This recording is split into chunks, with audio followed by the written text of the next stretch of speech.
nini? Nataka niulize swali, una roho ama una maroho? Kweli? Angalia tunda ambalo unazaa, ndio unajua kwamba mimi kweli nina maroho. Basi nimeamini hata kufunga nafunga, lakini maroho yako bado yenyewe.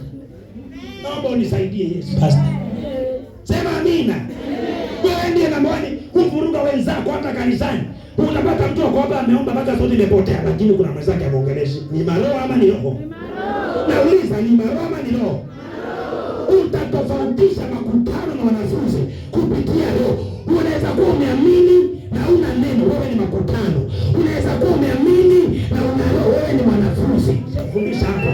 Usafundisha hapa nikwambia kuna makutano na wanafunzi hivyo. Kwa hiyo wewe una maroho ama una roho? Bwana anakuja akiwa mlevi, anaanza kukutukana. Kwa maana una maroho au una roho, unaingia kwa klasi moja kutukana. Halo. Ukiwa na roho watu kwambia kama sasa. Ukiwa na roho hata utafanya hivi na mtu. Au reflection. Hiyo. Ndio kujua mimi kama ndio na roho. Kama upande roho hakuna. Kama upande una roho. Ni maroho ama ni roho? Huko roho yuko. Roho yuko. Hawana uhakika. Huko roho yuko. Yuko. Maana roho yuko kama ni maroho. Wewe upande roho yuko kama ni maroho. Ni roho. Kwa hivyo kama una roho una nini? Hapo swali, una roho ama una maroho? Uliza mwenzako, una roho ama una maroho? Sema amen.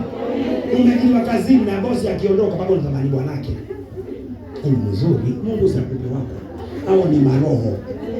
Tamaa za mwili Bwana asifiwe sana. Amina. Kwa hivyo ukiwa una roho una nini? Na unajua kama mtu ana maroho ile fulani za. Utajua huyu ni maroho tu. Na mimi nina roho, tuishi kwa klasi moja. Unamwacha natembea pole pole kwa maana una kwa maana una nini? Roho. Bwana asifiwe.